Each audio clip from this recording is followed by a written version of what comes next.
Hello, farmers, and hello, Canaanites, if that's even the right way to describe people who are also involved with Canaan. So listen, on both fronts, Bitfarms did really, really well today, up quite a bit, closing at $6.47 a share. Absolutely amazing. Canaan closed at just under $2 a share. Absolutely fantastic. So I'm going to back up for a second. I had the distinct pleasure of meeting up with a longtime Stronghold Digital Mining shareholder today. Now, I wasn't really sure if this individual still had those Stronghold the Stronghold Digital Mining shares and had allowed the process to play itself out with the acquisition by Bitfarms, the conversion from Stronghold into Bitfarms. Hey, did this individual still have any shares? And this is a person I really care quite a bit about. So I've been reluctant to want to, raise this topic because I figured, this could be a little bit of a challenging conversation to have if in fact this is someone who may have bailed out, when Bitfarms was 68 cents a share and is now looking and saying, oh my gosh, this has just been a complete nightmare. To my absolute I can't even begin to describe how happy this made me feel. This individual pulled up something on this individual's phone. I'm trying to be very gender neutral here. I don't want to give away too much information about who this person is.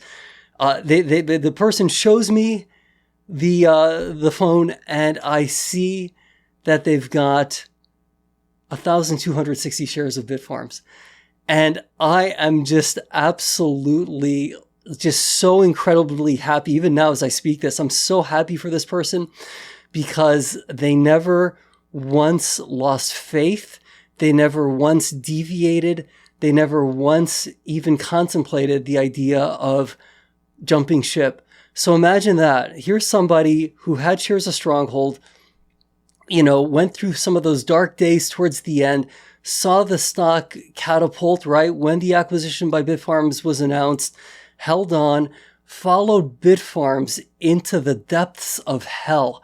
Okay. I mean, unless you've been there, right? And certainly many of us who rode the Stronghold train long enough know what that feels like. I mean, to see the value of what you've got just collapse, right? And to still hold on, to still have faith, and to now be sitting on over 1,000 shares, right? With Bitfarms closing in on $6.50. Who knows? Maybe the next stop is $10 or beyond.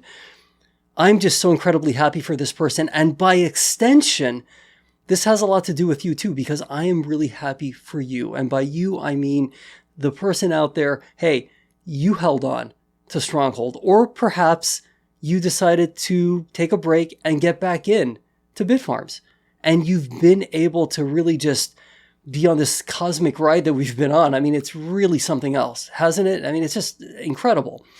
The CEO of Bitfarms, Mr. Ben Gagnon, I do see he posts on X really exciting news about how much attention Bitfarms is getting on, I guess it's Stock Twits.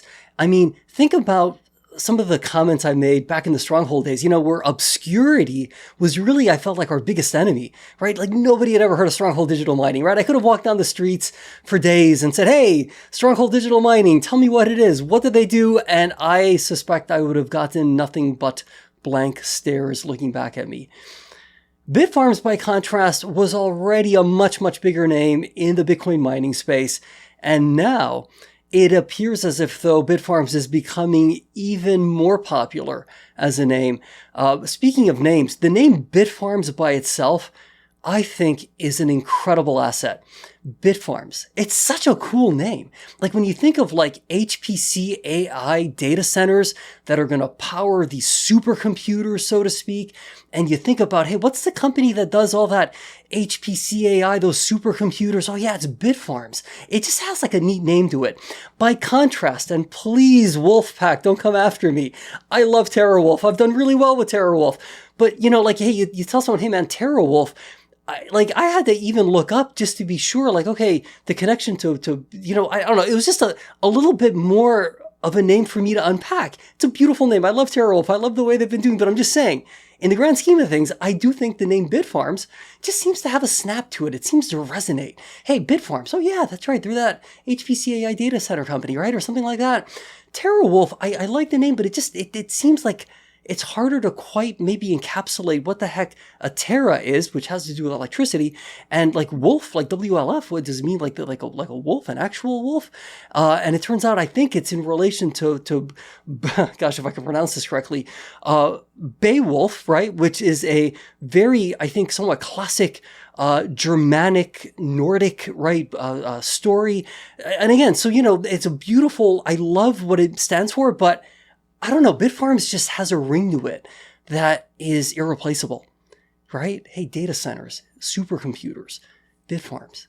Yeah, that makes sense. Anyway, so with all of that said, I was just really delighted to see that this individual has prospered, all right, as so many of us have, with Bitfarms doing as well as Bitfarms has been doing. For those of you all who decided, hey, Stephen seems to sometimes, at least hopefully, have some interesting ideas. Hey, we're just going to go ahead and copy trade them in the Canaan. Hey, so far that's worked out incredibly well. Listen, the price of Bitcoin has been taking a bit of a beating, to say the least. Sorry about that. And, hash prices are not really where I'd like to see them be. So it's almost like amazing to me that not Bitfarms, but rather Canaan is doing and holding up quite as well as it is. But we may be at an inflection point here as it relates to Bitcoin, which is good news for Bitfarms, by the way, too. Hear me out. Because, we might potentially break the 4-year cycle, right? Typically, this would be the year where, hey, we've got our, grand finale, and then we kind of go into a crypto winter. That certainly has been the case, right, past, 2, 3, 4, math. The first cycle maybe doesn't count. Let's just sort of say certainly the last cycle and maybe the one before that, right?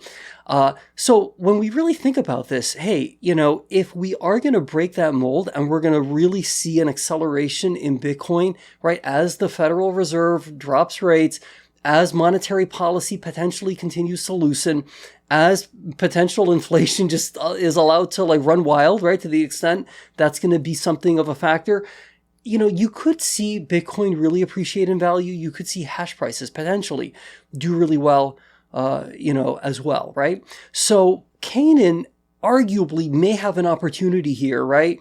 If we're going to break the 4-year cycle, to really see them do well and prosper into 2026. Either way, Bitfarms, right? Hey, if Bitcoin continues to do super well, Bitfarms has a formidable Bitcoin mining operation. It's easy to forget because all we talk about these days is HPC AI, right?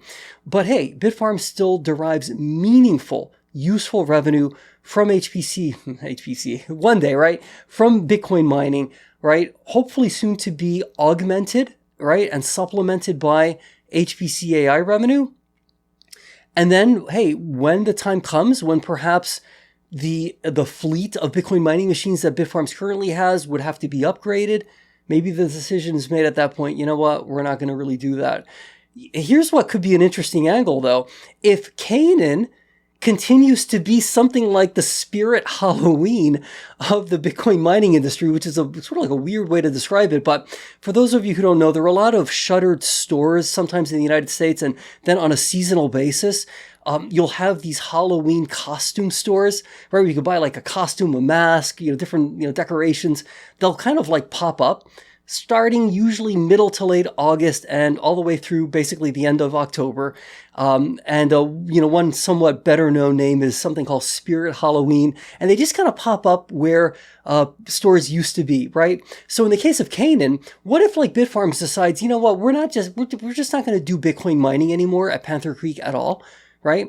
And what if Canaan says, well, hey, we could potentially build a new data center where the existing Bitcoin mining, right, data center is located, but maybe for technical reasons or otherwise, it's well, hey, we're just not going to maybe use that space at all. Hey, the potential exists then for a Canaan to say, hey, why don't we strike up one of those win-win arrangements similar to what we had with Stronghold back in the day, whereby we can just put a bunch of our Bitcoin mining machines there and, hey, we'll split the revenue, right? It's zero CapEx for Bitfarms.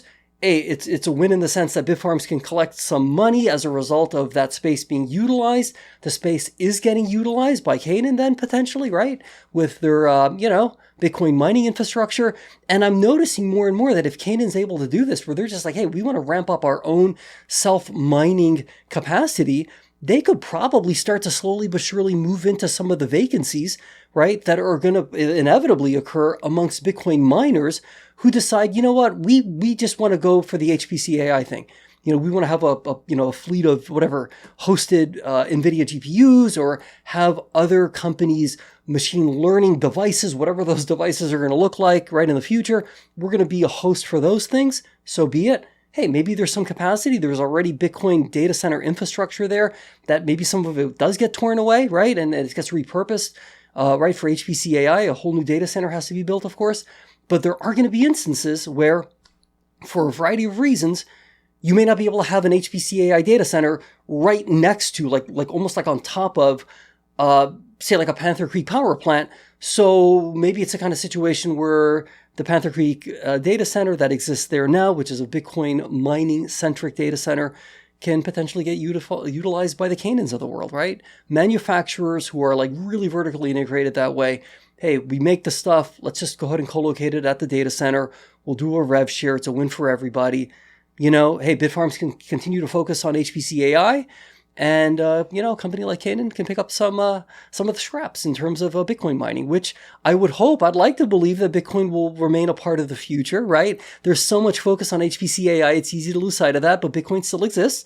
And it's one of the reasons why I pivoted to some degree, at least a little bit, right? Hey, into Canaan, because again, I just thought that at whatever it was, 82 or so cents a share, when I got in, which, hey, it was higher than many of you got in. Congratulations, those of you that got in under 80 cents. But I just felt, hey, you know what? I think Canaan's due for a bit of a pop. And sure enough, we're getting that pop. Just as I've said before, and I'll say it again, let's not overstay the welcome. Have some triggers in mind as to when you might decide to lighten up a bit, right? It's impossible to pick the top, right? So, be happy sometimes with taking some profits here and there. Same is true for Bitfarms, except for this individual who I saw today. Don't touch your Bitfarms, please. Just hold on to that. If you've held on this long, and I know you don't really need the money, hang on, because I think once Ben, CEO of Bitfarms, goes from sharing, hey, we're on the popular list of StockTwits, when Ben starts saying, hey, we actually got a list back from one of our consultants, and it turns out Bitfarms is really popular amongst hyperscalers or other similar such companies. Yeah, you guys are really popular on that list in terms of, hey, we're ready to sign a contract to become a customer. See, that'll really start getting me revved up, right? Hey, it's great that we're on StockTwits. It's great that we're getting popular amongst the StockTwit crowd.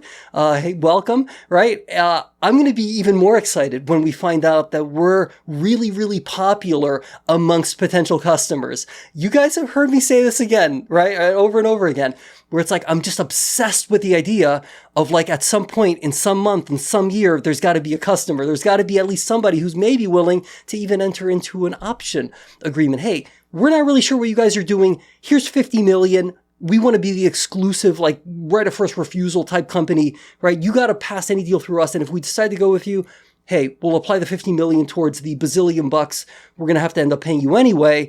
And hey, if there's no deal, then whatever, you could just refund half the money. At least there's some skin in the game. I'm not articulating this in a very artful, legally accurate, or even financially economically accurate way. But I'm just saying, it would be great to see some evidence that there's a company willing to put up money right now, today. Forget about the future, right now, today, this afternoon, that there's a company out there that's willing to say, here's some money. Hey, let us see what you guys are actually going to do. And let us make a decision as to whether or not we want to go all in or not. Absent that, man, it's like, it's great the stock's going up, and it's great that we're popular on StockTwits, but where's the customer? Okay, it's coming, right? That's what I'm told. Okay, my friend, let's stay positive, let's be great, and we'll speak with each other again very soon. I'm just so excited today. Great job, Bitfarms, in the stock market, and great job, Canaan, as well. Okay, guys, bye for now.